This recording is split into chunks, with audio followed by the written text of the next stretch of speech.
I do something like this kind of with middle schoolers and high schoolers, so a little bit different. But we've never done anything like this together, and certainly not with a baby. So bear with us as we kind of try to figure out like our dynamic as we do this Yeah. together. But we have been married for about 2 years now, and we got married up in St. Cloud. And it's just been kind of like a wild ride. Like I always forget how short we've actually been married because I feel like so much has been like jam packed into that. And just like Father was talking about, there's different seasons, different periods of married life. I feel like they come and go so quickly. And yeah, just really having that firm foundation of faith to turn back to when you go through, in particular, like those bumpy periods, is so important just as a couple. I don't know if you have anything. Yeah. So a little bit about me. So I'm a car salesman, right? So she's a youth minister, and I sell cars, right? So very, very different dynamic. Okay. But no, I mean, right out of high school, I joined the Marine Corps.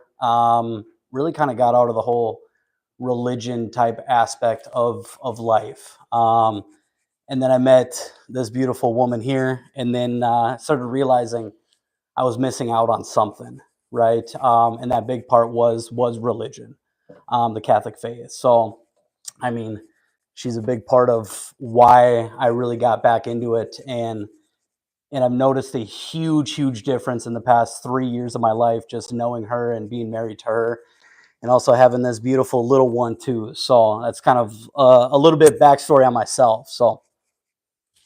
And so we're talking today, it's called Theology of the Body. And I first encountered Theology of the Body when I was in high school.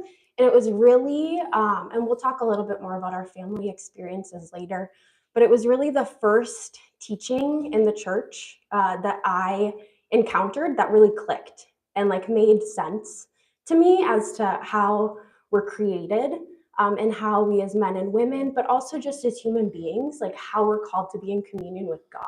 And so I really credit Theology of the Body with why I'm still Catholic, because up until that point, I was just really questioning. I had a lot of friends who were Protestant.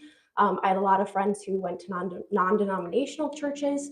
And it was just the first thing that I encountered that was like, besides the Eucharist, but I didn't know that at that point, but it was the first thing I encountered that the church taught that I saw something click that made sense in me. And I dug deeper into it in that way. But when we go all the way back to the book of Genesis, when we look at how he created Adam and Eve, we can see when we look at that story of creation, something about God.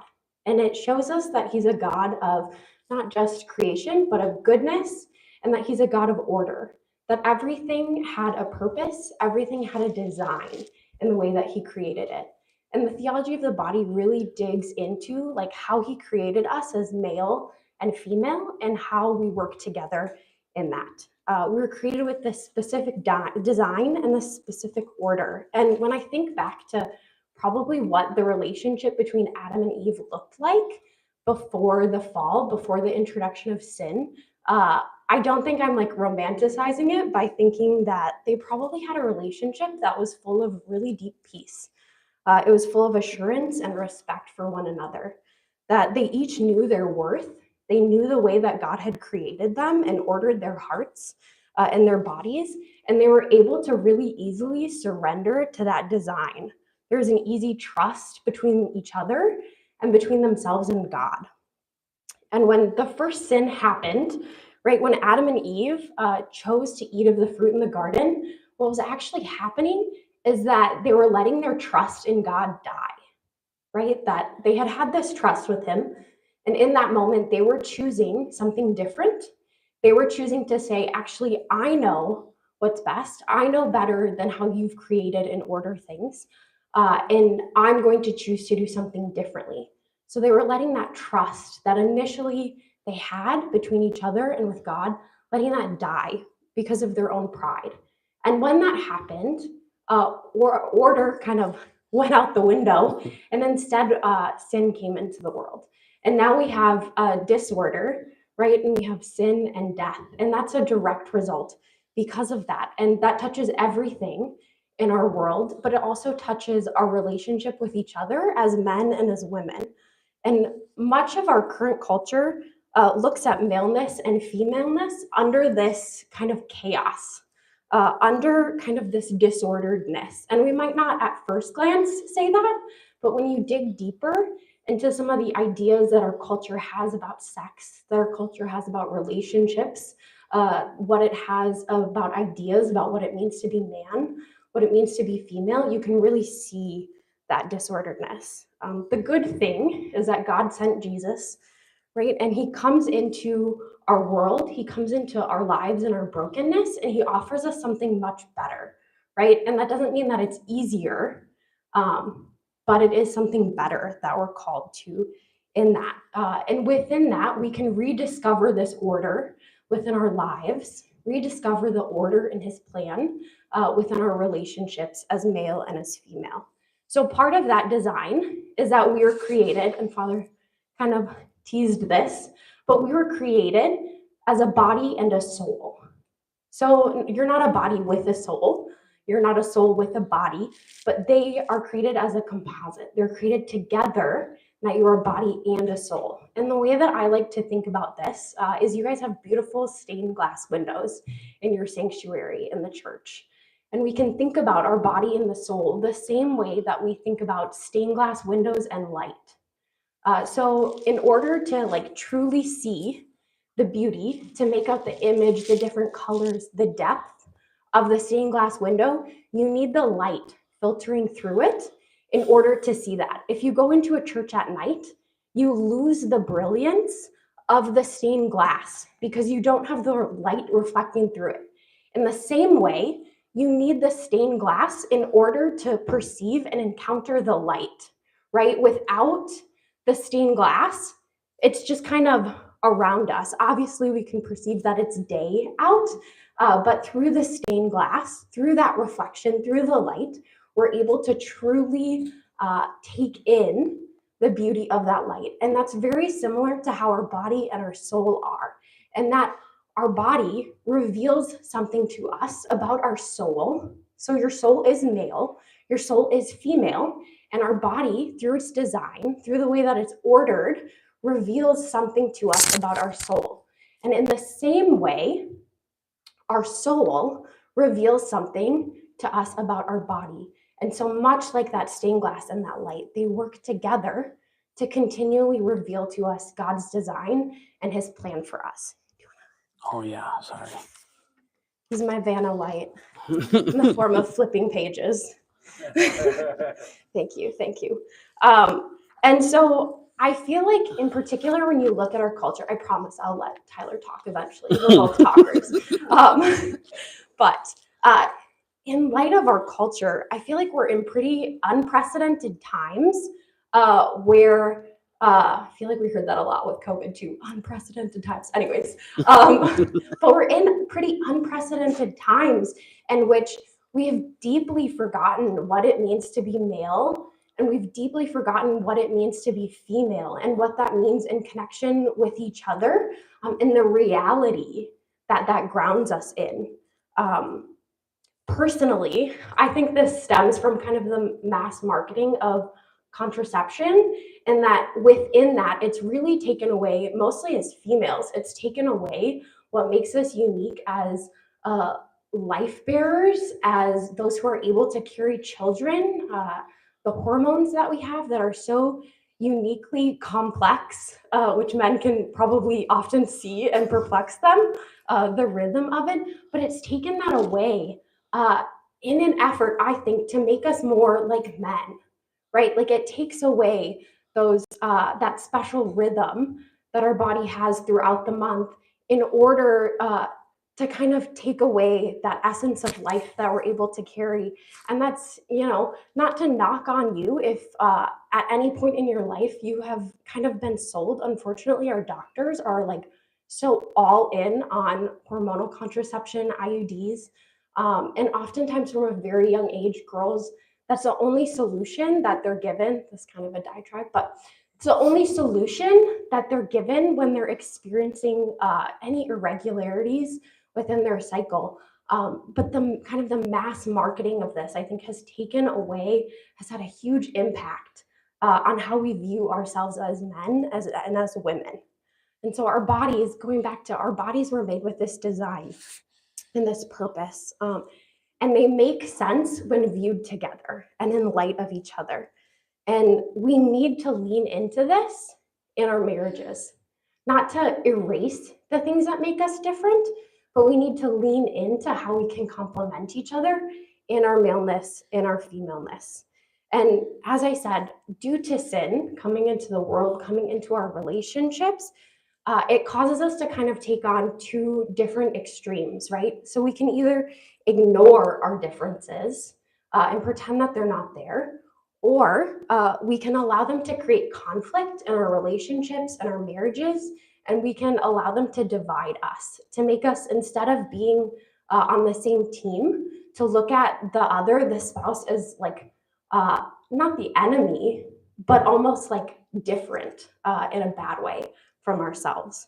And so we have some very like practical, tangible ways that Tyler will talk about into how you can kind of combat that in your relationship, knowing the differences between men and women.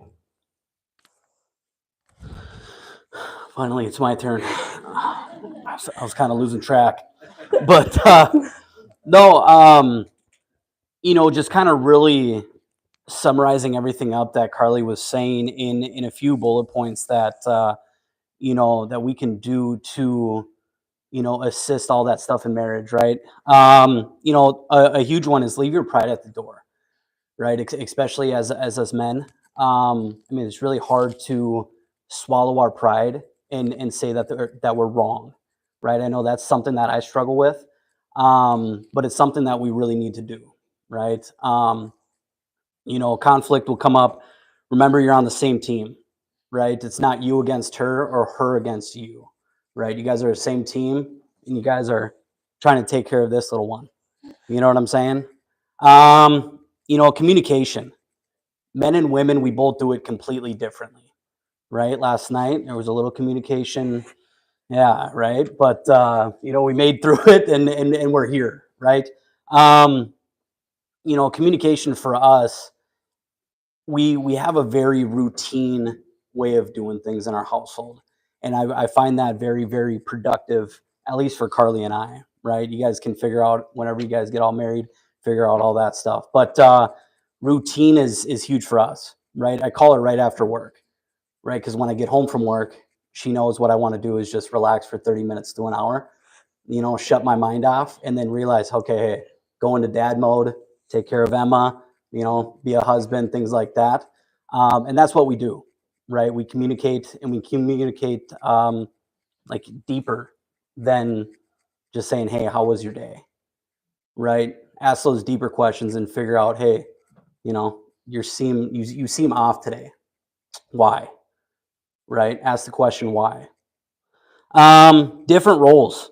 I think we have very, very traditional roles in our household, but Carly right now, she's still at home, and she's going back to work in what, a week, A week 2 and a weeks. half, 2 weeks.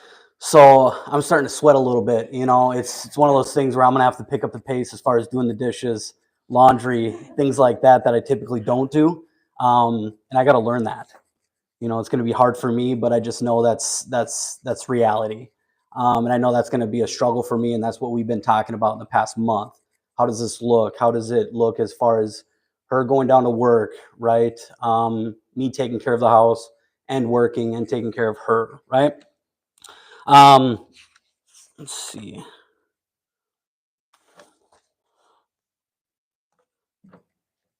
Yeah. Yeah. I think too, just to add on, I think a lot of times as men and women, we operate under like a points system. We wouldn't necessarily call it that, but like in my head, okay, if he does the dishes, it's 500 points. But like he goes to work and like he's the main like income earner. it's only 50 points. I mean, like, he's getting out of the house, you know, or That's what she thinks, right? he cleaned out the garage, you know, he kind of broke a sweat, like 150 points, right? Like, we award points, but in his head, he's like, I go to work, I deal with people that I don't always want to talk to. I got to manage people. It's easily 1,000 points, right? But like in my head, I'm like 50 points. And we operate under this. We wouldn't necessarily acknowledge it, right? Or put words to it in that way. But really getting out of that habit of like awarding points or like weighted worth to things, because you are a team and you are working together and you're working towards the same goal. And that might look differently, but ultimately, like, a win is a win. When you're playing on a basketball team, when you're playing on a football team, you don't keep points, you don't keep score against your own teammates, right? You do it against the other team. And so if you guys are a team working together, why would you keep score in that sense? And just kind of a reminder, I think it's a habit that you can easily, you know, fall back into, but something, especially once you have kids, that like I've continually had to go back to, is that like we're on the same team, and although maybe we contribute in different ways, we're both working towards the same goal, and just keeping that in mind practically. And then also, I just love, sometimes we think of work as like a negative thing, but in the beginning, if we go back, Adam and Eve were given work even before the fall. It wasn't a punishment of the fall that then they had to do work. And it's through this work that we actually discover more about ourselves, that we discover who God has created us to be. So just keeping that in mind, particularly within your marriage, that really your relationship and the work, because it will be work that you put in together, ultimately helps you not only discover the other person, but discover more about yourself, and that you're blessed in that way through it. That we were created with a body and a soul, and I'll keep going back to that. But that's because our bodies have meaning infused within them. And when we complete this work together, our bodies are speaking a language.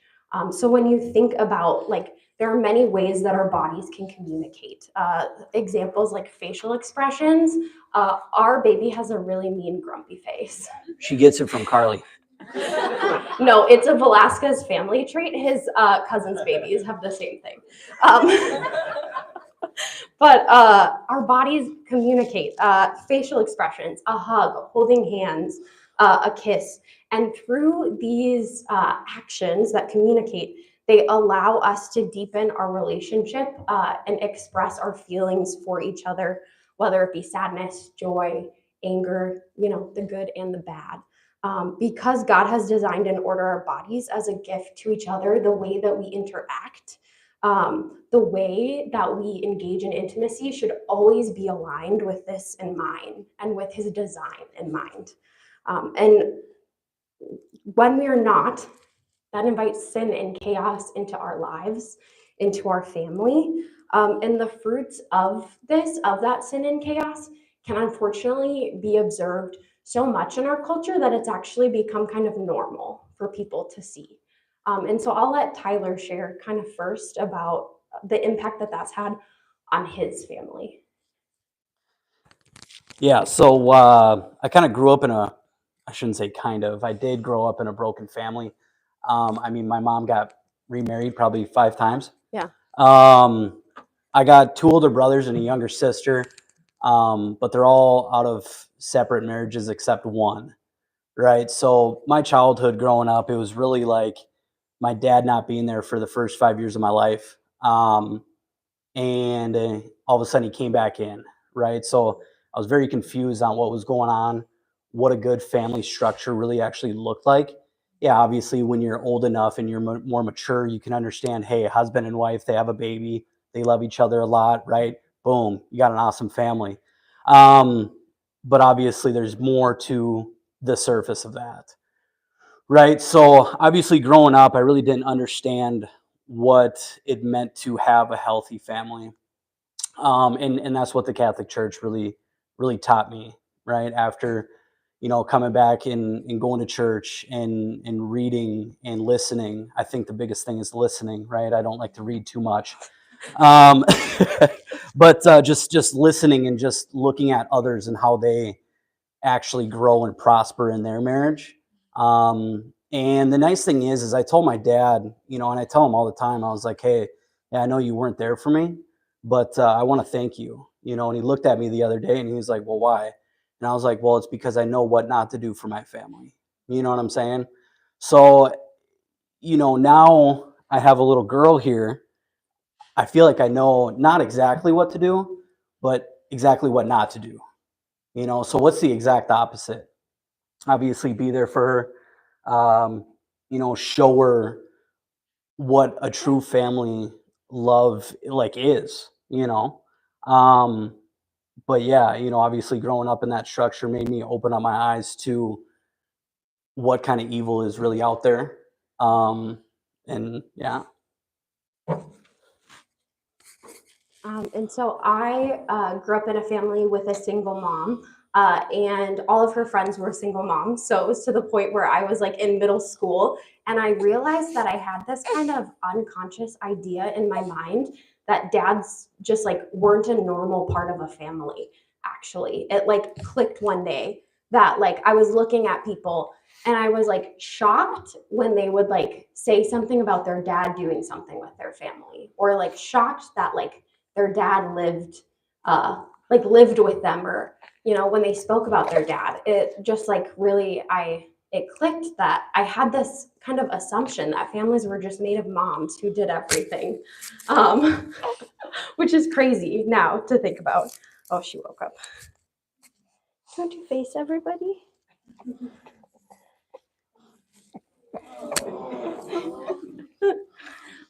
But it really, yeah, that's the Scowl. face. That's the Scowl. That's the face. His family, not mine. But it took, and it has continued to take time for me to kind of unwrap that lie that I didn't even know that I had bought into, about the value of women in a family versus the value of men in a family and what they bring to the table. And honestly, like our marriage has been super healing for me. I was in counseling for quite a few years to kind of help with that, but I think like the most healing has just been to kind of as a couple take, and even if you have an intact family, or you would say I come from a beautiful family, we're all bringing in baggage or these preconceived ideas about how a family operates, and really taking that time as a couple to communicate about those things as you discover them. And you might not discover that you have these ideas until like after you have a fight about something, or and to really just honestly take the time to look at, why do I have this idea about why our family should look this way, or why our family should operate this way. And throughout our marriage, it's been really healing to be able to take those things to Tyler and talk through them, to be able to look at him and see, because I don't have a great relationship with my dad. I haven't talked to him for like 10 years. But to be able to see his desire to be a father and how he desires to be a father to Emma, that's so different from what I experienced. And really to know that if you come from, or even if you've experienced a broken marriage, broken families in the past, how that has impacted you, that you can heal from that. That if you bring that to your spouse, if you bring that to Jesus, that there is grace there, and that you can heal by working together through those things. Yeah. Are we on to the next, honey? Wolf hunting. No.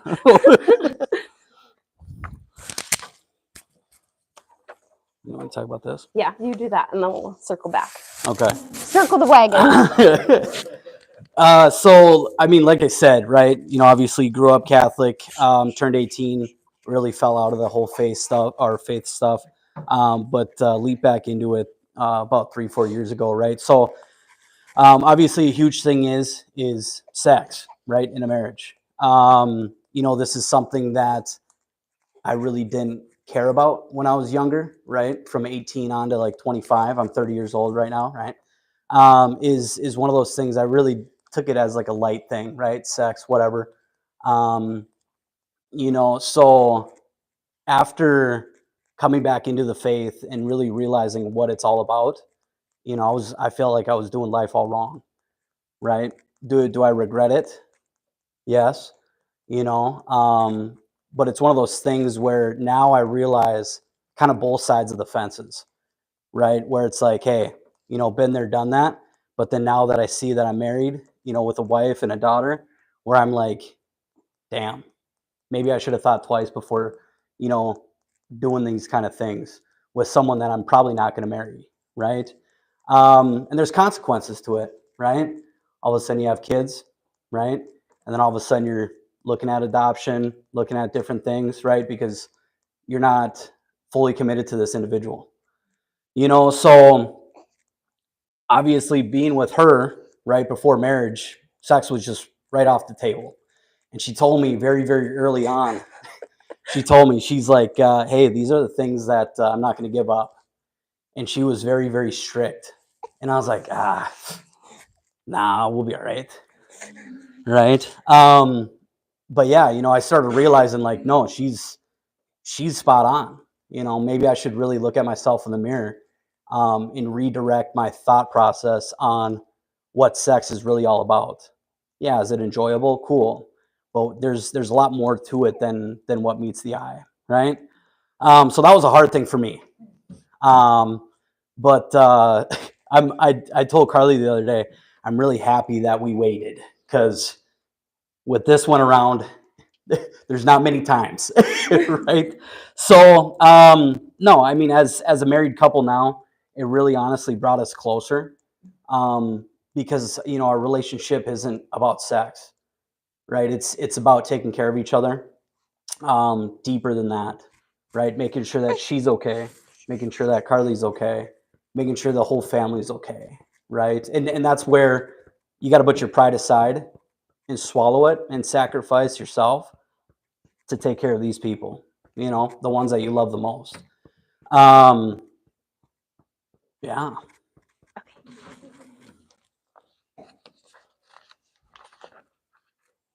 Okay, so just like some practical things. We've been talking about body and soul, and our bodies in marriage are meant to be a gift to one another in a particular way through sex. And so each time that a man and a wife come together, the church says that there should be some things that are present within the act. I think Father talked about these. I don't quite remember, but I'm sure you've heard them before. But the act is freely given. It's a total gift of self, that it's faithful and that it's fruitful or open to life. And any time in which these kind of, I call them the four pillars. I don't know if that's what the church calls them. It's what I call them. But anytime that they are not expressed, we were talking about the body has a language. Anytime that these aren't expressed within sex, the body is lying to the other person.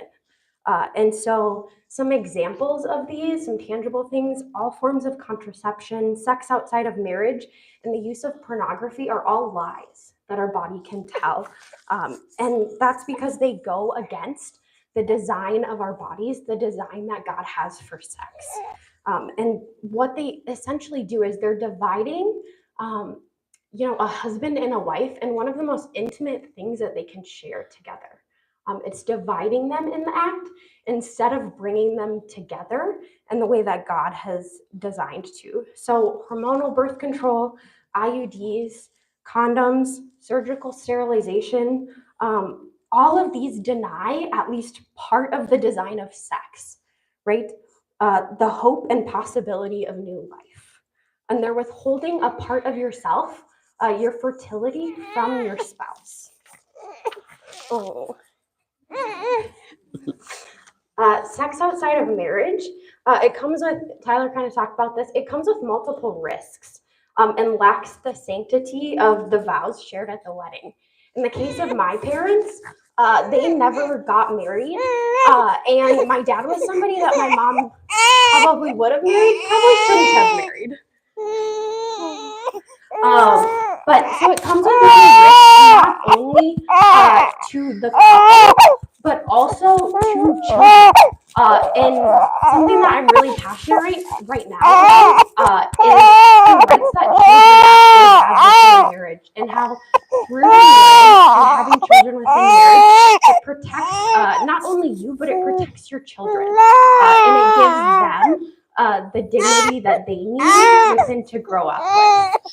And then St. John Paul II said it best about pornography, and it's the idea that when we think about pornography, we can often think that it shows too much, right? But it's actually the idea that it shows too little about the person. It reduces them down to just kind of like a conglomeration of body parts that can be used, instead of recognizing that whole body, that whole soul that has come together for God's design. And it's not to be used, and it's not for somebody else's pleasure, but instead it's to be seen as a whole person made in God's image. And so the use of pornography really just kind of tears that whole idea down.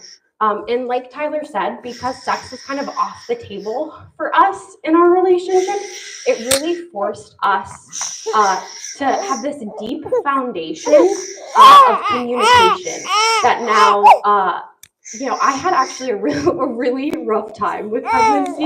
I had a really rough initial postpartum. I had my gallbladder removed like a month ago.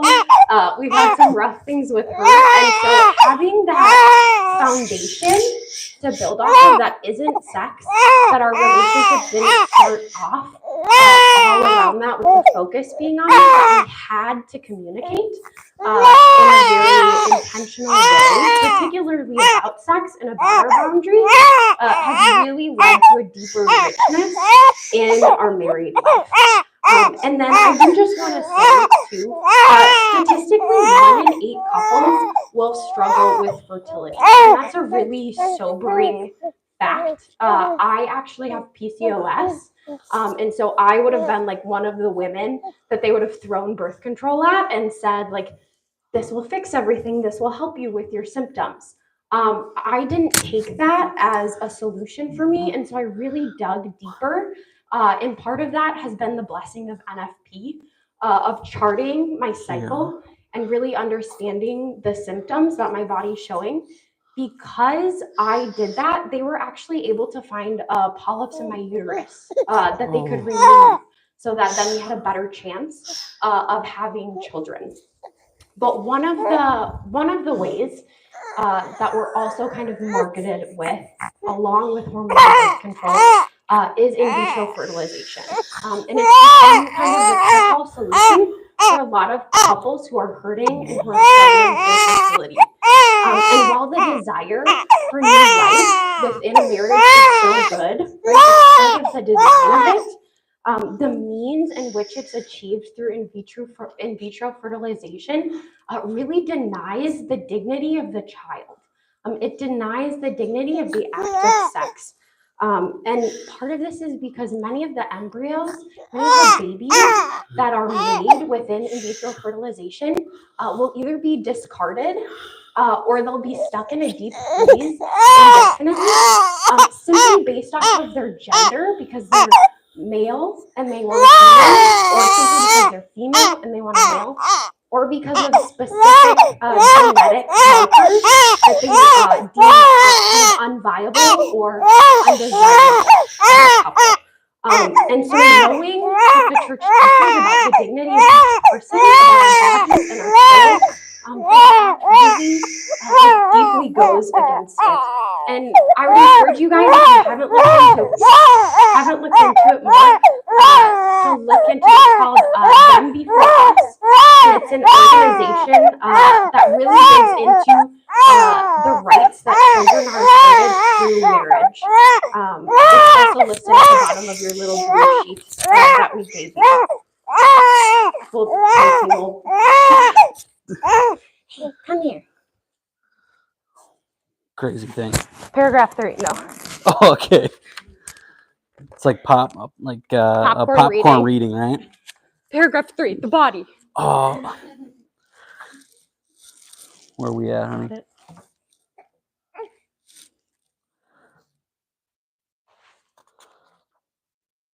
Oh, okay. The end is nigh. Yeah. No, so moral and sexual teachings of the church has caused others to turn away from the church. So what that really means is it's tough, right? To wait, to wait for marriage, to have sex and to wait for all that stuff, right? It's cool, it's awesome, whenever you do it, but it's tough, and a lot of people don't like that. I didn't like it when I was younger, right? I don't think we really like it at all, to be honest with you.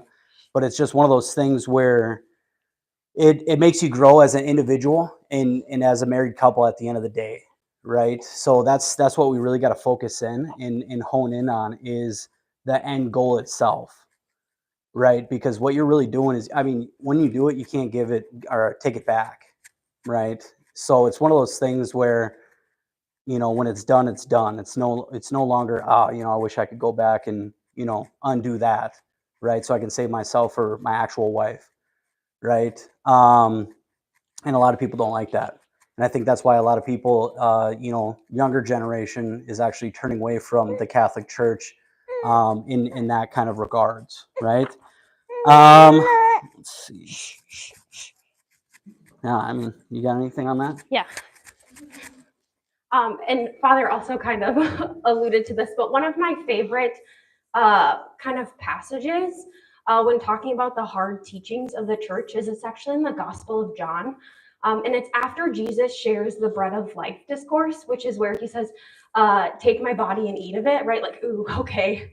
And a lot of people, after he said that, he said it like 3 times. Like, they were like, really, Jesus? Like, eat your body? And he was like, yeah, like, did I stutter, right? Like, take my body and eat of it. And it was hard for them to accept that, and so they left. Tons of people actually left following Jesus that day. And he turns to his disciples and he says, so are you going to leave too, essentially? Like, is that too hard for you to accept? Are you going to leave me too? And Peter turns to him and says, where would we go? To whom would I go? Because you have the words of everlasting life, right? And so when we're given teachings from the church that are hard for us to accept, that's okay. I think we will all, given our different personalities, our different temperaments, we all might have different teachings of the church that are a little bit harder for us to accept than other people. And that's not a bad thing per se. But instead, when we have those difficult things, to really lean into that discomfort, to lean into that questioning and say, why is this so hard for me? To invite God into that and say, I really want to accept this. You know me best. You know this is hard for me to accept. And please help me with this, right? So instead of turning away, instead of forsaking all of the truth and the goodness and the beauty of the church, instead to lean into that and to just to really say, where else would I go, right? Because the Catholic Church has been given to us by Jesus, passed down through the popes, through the apostles, right? And to really lean into that truth, that beauty, and that goodness. And also to go back to humility that, like, maybe I don't know everything, right? Like, maybe this doesn't make sense to me, but I can put my faith in God and hope that He will meet me where I'm at and He will help me to see His plan and His design in this, even if it doesn't come to fruition right in like the 5 seconds that I'm like, this is hard. Like, boom, here's your answer, accept it, right? But to really be open to wrestling with that, because like marriage is hard work, but it's rewarding, right? A life that truly is deep in faith is hard work, but it's rewarding. And to keep returning to, we have this idea in our culture that we want like instant happiness, instant kind of like a dopamine hit. But really, that hard work is what leads to lasting joy, is what leads to lasting character development, is what leads to really like a lasting legacy within a marriage. And so we will leave on that note. Yeah. Thank you. Okay.